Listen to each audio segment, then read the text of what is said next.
वालेकुम नाजरीन, मैं आपका मेज़बान मोहम्मद अनस आपके अपने चैनल मास्टर साहब में आपका इस्तकबाल करता हूँ। आज हम जो पढ़ रहे हैं उसका नाम है नाविल निगारी का फ़न। और ये BA honours, BA Urdu honours के बच्चों के जो पेपर होते हैं उसमें नाविल निगारी के फ़न का एक सवाल आता है और 18 से 20 नंबर का आपका ये सवाल आता है। बच्चे परेशान रहते हैं किस तरह लिखें, क्या उसके अज्जाए तरकीबी होंगे, क्या लिखने का तरीक़ा होगा।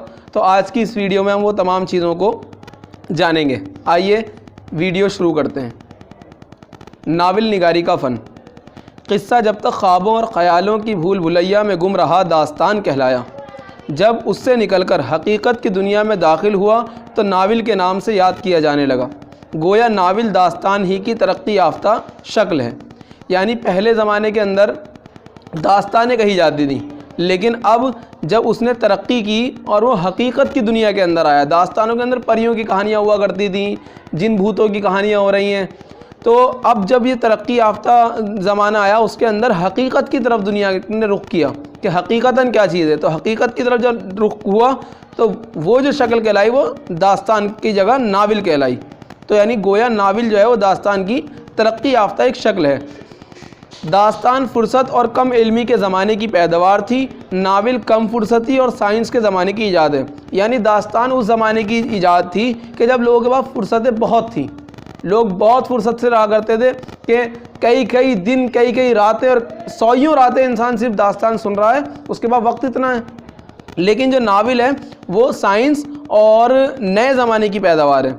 दास्तान की दो खुसूसियात ऐसी थीं जिन्हें बदला हुआ ज़माना गवारा न कर सका। एक तो दास्तान की तवालत, यानी दास्तान के अंदर दो ऐसी चीज़ें थी जिसकी वजह से दास्तान को बर्दाश्त नहीं कर पाई आज की पब्लिक। उसमें एक थी तवालत। तवालत से मुराद है कि उसका बहुत ज़्यादा लंबा होना, बहुत ज़्यादा तवील होना। ऐसी तवालत कि एक बार शुरू हो जाए तो ख़त्म होने का नाम ही ना ले। यानी एक बार जब शुरू हो गया किस्सा तो फिर हर रात ऐसी जगह आकर ख़त्म हो रहा है कि हम इसी तजस्सुस में रहें कि आगे क्या होने वाला है। और वो जो दास्तान है वो ख़त्म ही होने का नाम नहीं ले रही। इतना लंबा उसका जो है वो तवालत होती थी, इतनी लंबी उसमें खुसूसियत होती थी उसकी। एक ये मसरूफ़ियत के इस दौर में इसकी गुंजाइश निकलनी मुहाल थी। इस ज़माने के लोग बहुत ज़्यादा मसरूफ़ हैं, उनके अपने सारे कामकाज हैं और बहुत सारी चीज़ें। तो इंसान के पास इस वक्त इतनी गुंजाइश नहीं थी कि वो इतने लंबी लंबी दास्तानें पढ़े या सुने। दूसरे वो चीज़ें जिन्हें अक्ल किसी तरह तस्लीम ही न करती थी, मसलन देव, परियां, जादूगर और जादूगरनियाँ, तलसुमी महलात, गैबी अमदाद। यानी वो चीज़ें जिनको अक्ल मान ही नहीं सकती कि यार ये जादूगरों की बातें हो रही हैं, जादूगरनियों की, देवी देवताओं की बातें हो रही हैं। आज का इंसान हर चीज़ को अक्ल की कसौटी पर परखता है और जो चीज़ इस पर पूरी ना उतरे उसे रद्द कर देता है। आज के इंसान की एक खुसूसियत बन गई है कि वो देखता है कि लॉजिक पर ये बात उतर रही है, उसकी अक्ल पर ये बात फिट हो रही है कि नहीं हो रही। अगर उसकी अक्ल की कसौटी पर बात सही उतरती है तो उसे कबूल करता है, वरना उसको रद्द कर देता है। चलिए अब हम जानते हैं नाविल की तारीफ़ क्या है। ये तो हमने नाविल का देखा कि दास्तान क्या चीज़ थी और नाविल उसकी तरक्की याफ्ता किस्म हो गई। अब नाविल की तारीफ़ क्या है। नाविल की तारीफ़ करना चाहें तो मुख्तसर लफ्ज़ों में हम ये कह सकते हैं कि नाविल वो नसरी क़िस्सा है जिसमें हमारी ज़िंदगी की तस्वीर हूबहू पेश की गई हो। विलादत से मौत तक इंसान को जो मामलात पेश आते हैं, जिस तरह वो हालात से गुज़रता है, जिस तरह वो हालात को या हालात उसे तब्दील करते हैं, वो सब नाविल का मौजू होते हैं। खुलासा कलाम ये कि नाविल एक ऐसा आयना खाना है जिसमें ज़िंदगी के सारे रूप देखे जा सकते हैं। तो मुख्तसर तौर पर हम समझेंगे कि नाविल वो चीज़ है जिसके ज़िंदगी की पैदाइश से लेकर उसकी मौत तक के तमाम मराहिल को जिसने समो लिया हो वो नाविल कहलाता है। अब ये तो हमने जाना, और यहाँ ये अर्ज़ कर देना भी ज़रूरी है कि नाविल जो है वो अतालवी ज़बान का लफ्ज़ है। अतालवी ज़बान के लफ्ज़ नावेला से निकला है जिसके मानी है नया। इससे अंदाज़ा होता है कि इंसान पुराने अंदाज के फ़र्ज़ी क़िस्सों से उकता गया था। जब उसने वो क़िस्सा सुना जिसमें हकीकी ज़िंदगी का अक्स नज़र आता तो उसने उसको नया नाम दिया कि शायद ये नई चीज़ है कोई, तो नाम ये नया, नवेला, इससे निकला ये नाविल। अब ये हमने यहाँ पर दो चीज़ें सीख ली। अब मुनासिब रहेगा कि हम कुछ उन शख्सियात जो अदबी शख्सियात हैं उन्होंने नावल की क्या तारीफ़ बयान की, एक दो उनके बारे में भी जान लें। क्योंकि हम पेपर में लिख रहे होते हैं तो हमें ये भी लिखना होता है कि ताकि हमें पता चले कि हमने किसी का पढ़ा हुआ भी, हमने किसी का अदब पढ़ा भी है, तो किस अदीब ने नावल की क्या तारीफ़ की। ज़्यादा नहीं, सिर्फ हम दो कर लेते हैं। H.G. वेल्स की राय में अच्छे नावल की पहचान हकीकी ज़िंदगी की पेशकश है। H.G. वेल्स ये एक अंग्रेज़ी नावलदा हैं। इन्होंने कहा कि जो एक अच्छा नावल होता है ना, उसके अंदर ये होता है कि उसको ज़िंदगी की, हकीकी ज़िंदगी की पेशकश हो कि हकीकत में ज़िंदगी क्या है, उसकी तमाम पेशकश को उसमें दिखाया गया हो। प्रोफेसर बेकर नावल के लिए 4 शर्तों को लाजमी ठहराते हैं। किस्सा हो, नस्र में हो, ज़िंदगी की तस्वीर हो और मरबूत हो। यानी उन्होंने क्या बताया कि 4 चीज़ें इसमें शर्त हैं, लाजमी हैं कि उसके अंदर किस्सा हो और किस्सा नस्र की शक्ल के अंदर हो, नज़्म में ना हो। साथ में ज़िंदगी की तस्वीर हो, यानी ज़िंदगी को पेश कर रहा हो, और एक दूसरे से मरबूत हो, रब्त और ताल्लुक़ हो वाक़यात के अंदर। मौलवी नज़ीर अहमद ने बहुत कम लफ्ज़ों में बड़े पते की बात कह दी। वो क्या कही है? इनके मुताबिक जिस रोज़ से आदम पैदा होता है उस वक्त से मरने तक उसको जो जो बातें पेश आती हैं और जिस जिस तरह उसकी हालत बदला करती हैं, उनका बयान ही नावल है। कि इंसान की ज़िंदगी में जो जो वाक़यात पेश आते हैं और जिस तरह उसके हालात उससे तब्दील होते हैं, ये तमाम चीज़ें नावल का हिस्सा होती हैं। तो ये हमने नावल की तारीफ़ के बारे में मुख्तसर तौर पर जाना। अब हम जानते हैं नावल के अज्जाए तरकीबी क्या हैं, क्या क्या वो चीज़ें हैं जो नावल के अंदर होनी शर्त हैं एक अच्छे नावल के लिखने के लिए। अगर वो चीज़ें मौजूद हैं तो एक नावल उन चीज़ों पर परखा जाएगा कि वो अच्छा है या उसके अंदर कोई कसर बाकी रह गई। तो आइए इनके अंदर जानते हैं नावल के अज्जाए तरकीबी क्या हैं, यानी वो क्या चीज़ें हैं जिनका किसी नावल में पाया जाना ज़रूरी है। अब उनका मुख्तसर तौर पर हम देखेंगे तो किस्सा, प्लाट, किरदार निगारी, मुकालमा निगारी, मंजर कशी और नुक्ता नज़र, ये तमाम चीज़ें हैं जिसके अंदर पहला किस्सा, प्लाट, किरदार निगारी, मुकालमा निगारी, मंजर कशी, नुक्ता नज़र, ये तमाम चीज़ें एक नावल के अंदर होनी ज़रूरी हैं। अब मुख्तसर तौर पर हर एक की हम तफसील जानते हैं। क्या? किस्सा वो बुनियादी शय है जिसके बग़ैर कोई नावल वजूद में नहीं आ सकता। कोई वाक़या, कोई हादसा, कोई किस्सा फ़नकार को कलम उठाने पर मजबूर करता है। यानी कोई ना कोई किस्सा या कोई ना कोई दुर्घटना, कोई ना कोई वाक़या ज़रूर घटा होगा जो किसी मुसन्निफ़ को लिखने के ऊपर मजबूर करेगा। एक ज़रूरी बात और, पढ़ने वाले को ये किस्सा बिल्कुल सच्चा लगना चाहिए। यानी जो किस्सा लिखा जा रहा है वो ऐसा हो कि पढ़ने वाला ये समझे कि यार ये तो बिल्कुल सच्ची बात है। दूसरी बात ये कि किस्सा जितना जानदार होगा, कारी की दिलचस्पी उसमें उतनी ही ज़्यादा होगी। अब ये फ़नकार की ज़िम्मेदारी है कि वो उसमें दिलचस्पी बरकरार रखे। इसकी सूरत यह है कि कहानी इस तरह आगे बढ़े कि पढ़ने वाला ये जानने के लिए बेताब रहे कि अब क्या होने वाला है। गोया कहानी बरकरार रहे, मतलब कहानी का जो बिल्कुल दिलचस्पी है ना, तजस्सुस, वो बरकरार रहे कहानी के अंदर। कुछ अरसे कबल फ़िक्शन लिखने वालों ने कहानी से छुटकारा पाने की नाकाम कोशिश की थी।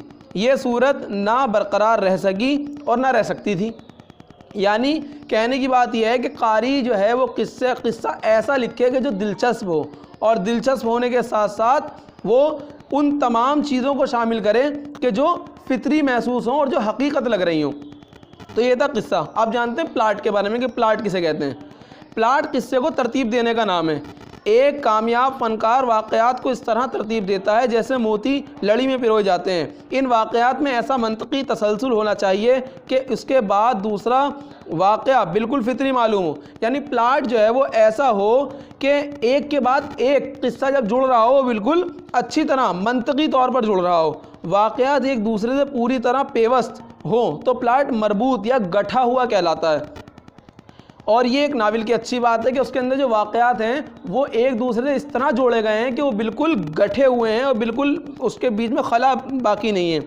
और ऐसा ना हो तो प्लाट ढीला ढाला कहलाएगा और जो एक नावल की खामी कहलाएगी।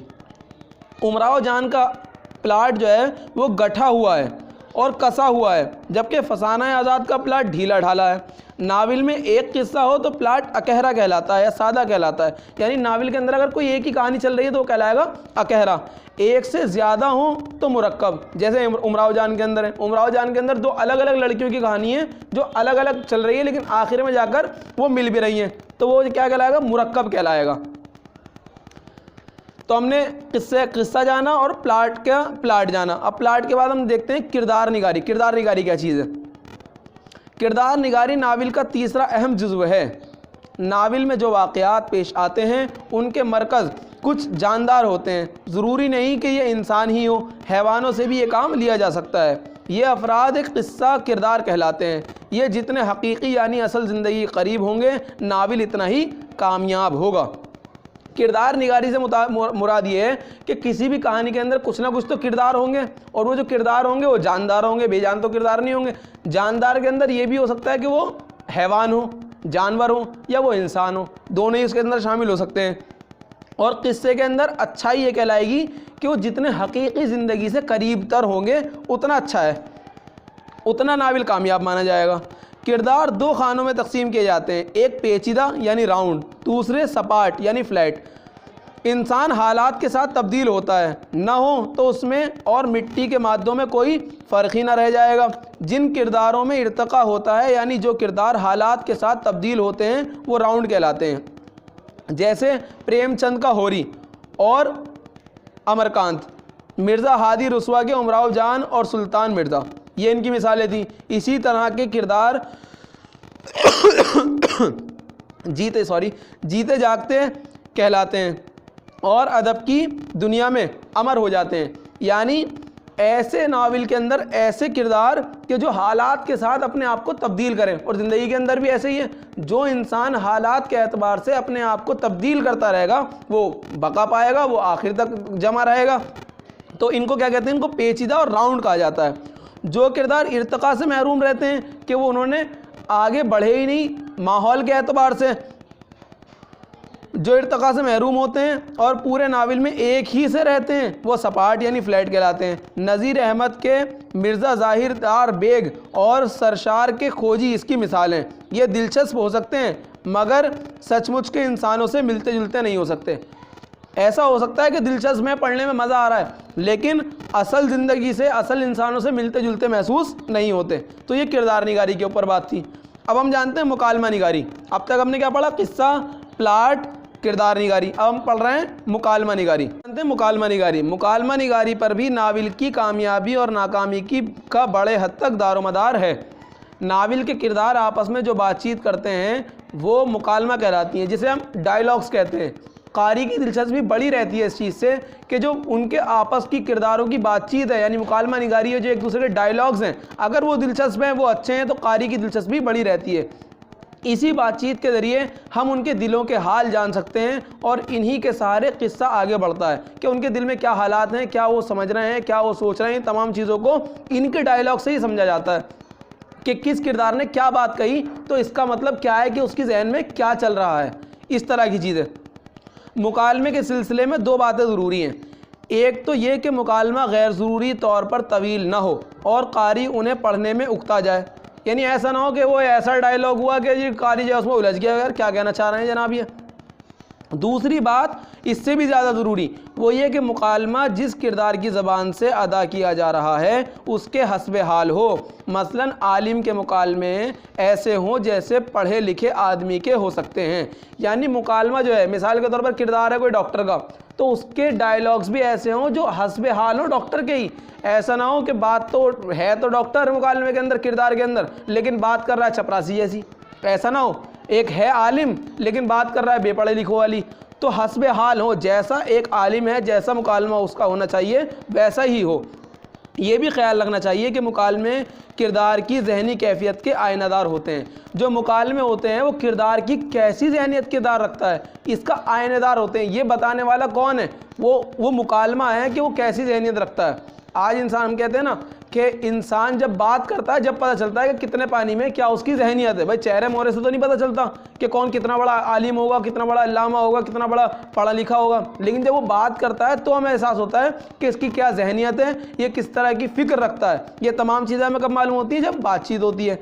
तो इसमें ये बताया जा रहा है कि इसका भी ख्याल रखना चाहिए मुकालमा निगारी के अंदर कि मुकालमा किरदार की ज़हनी कैफियत का आयनेदार होता है। जो आप लिख रहे हैं उसकी ज़हनी कैफियत ज़ाहिर हो रही है।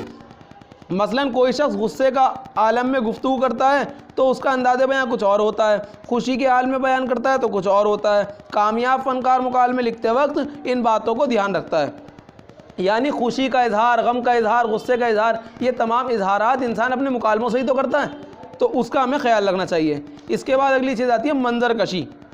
मंजर कशी से नाविल की दिलकशी और तासीर में इजाफा होता है। मंजर कशी कामयाब हो तो झूठा किस्सा भी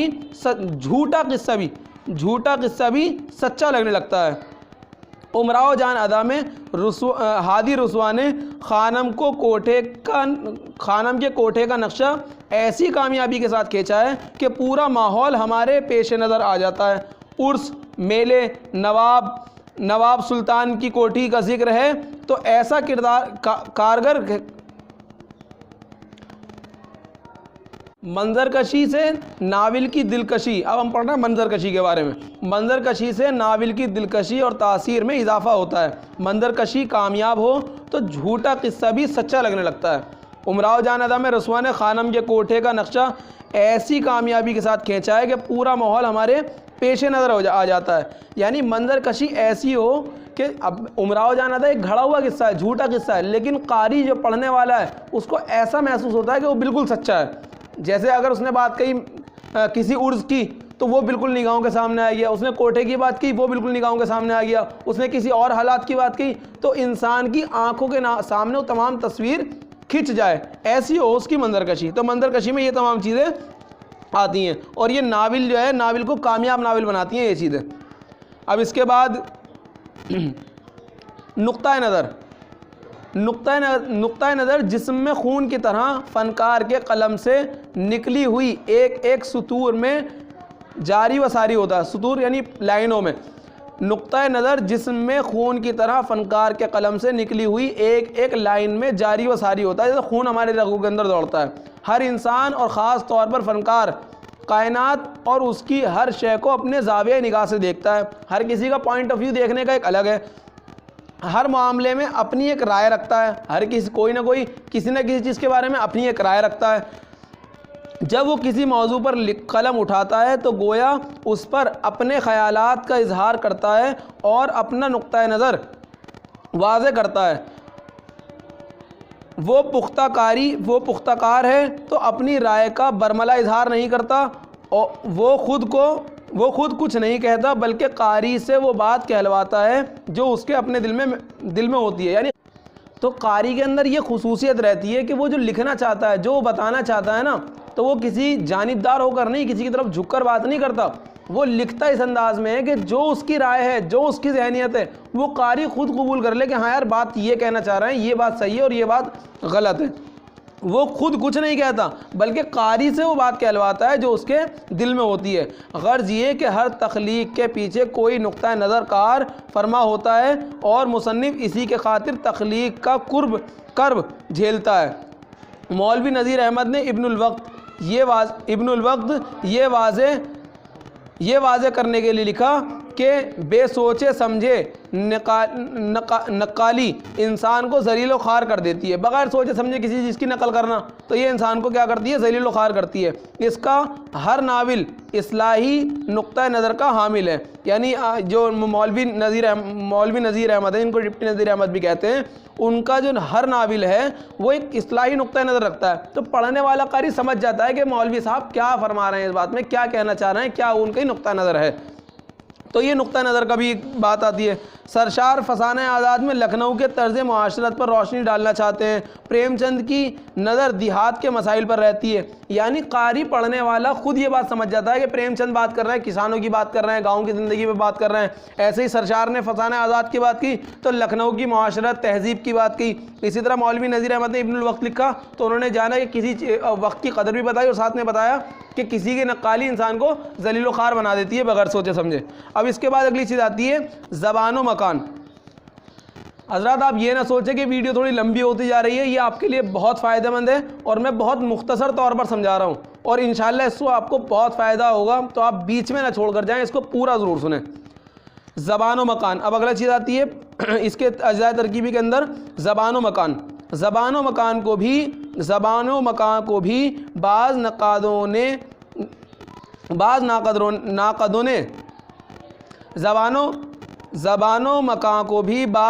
ने नाविल के अज्ज़ाए तरकीबी में शामिल किया है और कहा है कि क़िस्से के लिए ये तयन भी ज़रूरी है कि वो कब हुआ, कहाँ हुआ, कौन सी जगह थी, कौन सा ज़माना था, वाक़यात की नौइयत क्या थी, तमाम चीज़ों का। ज़बान व मकान का मतलब है अगर कोई वाक़या घट रहा है, कोई दुर्घटना घट रही है जिस पर इंसान नाविल लिख रहा है, वो इस चीज़ का भी ख्याल रखे कि कहाँ हुआ, क्या जगह थी, क्या नौइयत थी, क्या हालात थे, क्या मामलात थे। ये तमाम चीज़ें ज़बान व मकान के अंदर आएंगी कि भाई क्या क्या चल रहा था, किस जगह बात हुई है, किस जगह हालात पेश आए, कब पेश आए, क्यों पेश आए, ये तमाम चीज़ें ज़बान व मकान कहलाती हैं। मसलन हर जंग एक जैसी नहीं होती। मुआरका करबला दिखाना मकसूद है तो उसकी नौइयत और होगी, और अगर कोई गदर दिखा रहे होंगे तो उसकी नौइयत कुछ और होगी। तो यानी अगर जंग का भी जिक्र है तो उसके अंदर भी ज़बान व मकान का ये रहता है कि अगर एक मुआरका करबला का है तो उसकी नौइयत क्या है, और एक गदर है तो उसकी नौइयत क्या है। अगली चीज़ आती है नाविल की ज़बान। नाविल के अज्ज़ाए तरकीबी में शामिल न सही, लेकिन नाविल के सिलसिले में ये बात इतनी ही अहम है कि इसे नज़रअंदाज नहीं किया जा सकता। फ़िक्शन की ज़बान के बारे में अक्सर मगरिबी नाक़दीन की राय ये है कि इसमें बनाव सिंगार नहीं होना चाहिए, वरना कारी की तवज्जो असल मौजू यानी कहानी या वाक़यात से भटक कर ज़ुबान की आराइश में उलझ कर रह जाती है। यानी ज़ुबान ऐसी भी इस्तेमाल ना करें, इतनी खूबसूरती से भी इस्तेमाल ना करें कि इंसान भटक जाए, उसके अंदर ही, उसकी ज़ुबान के ही अंदर भटक जाए कि यार क्या क्या लिखा है, समझने में उसको इतनी दिक्कत आ जाए कि वो उसका मौजू से ही हट जाए वो पढ़ने वाला कारी। इस चीज़ का हमें ध्यान रखना चाहिए। एक नाक़िद का ख़याल है कि फ़िक्शन की ज़बान आईने के मानिंद नहीं बल्कि खिड़की में लगे एक शीशे के मानिंद है जिससे आर पार साफ नज़र आता है। इसे रंग दीजिए तो बाहर का मंज़र अपने असली रूप में नज़र नहीं आएगा बल्कि उसका भी रंग बदल जाएगा। यानी इंसान की निगाह है अगर साफ़ है तो सब कुछ सही देख रहा है, अगर मैंने यहाँ पर लाल चश्मा लगा लिया तो मुझे तमाम जगह पर लाल ही नज़र आने लगेगी। तो इस तरह की चीज़ नहीं होनी चाहिए। इसीलिए नाविल की ज़बान हो उसके अंदर ज़्यादा बनाव सिंगार ना हो, सादे सूदे अल्फाजों के अंदर बात कही जा रही हो, तो इससे कारी की दिलचस्पी बरकरार भी रहती है और वो किसी चीज़ में उलझता भी नहीं है। तो आज हमने क्या क्या जाना, आज हमने नाविल के बारे में, नाविल निगारी के फ़न को जाना, नाविल की तारीफ़ के बारे में जाना, उसके अज्ज़ाए तरकीबी के अंदर क्या क्या चीज़ आती हैं, क़िस्सा को जाना, प्लाट, किरदार निगारी, मुकालमा निगारी, मंदरकशी, नुक्ता नज़र, ज़बान व मकान, नाविल की ज़बान, इन तमाम चीज़ों को आज हमने पढ़ा। उम्मीद है आपको वीडियो पसंद आई होगी, और वीडियो अगर पसंद आई हो तो लाइक करें, हमारे चैनल को सब्सक्राइब करें और साथ के अंदर अपने दोस्तों के साथ भी इसको शेयर करें ताकि वो भी इस चीज़ से फ़ायदा उठा सकें। आपको कोई मशवरा देना हो तो ज़रूर कमेंट के अंदर हमें बताएं कि आपको और किस तरीके से पढ़ाया जा सकता है, किस तरह और बेहतर तरीके से समझाया जा सकता है। इंशाअल्लाह हम अगली वीडियोज़ के अंदर उसका ख्याल रखेंगे। शुक्रिया।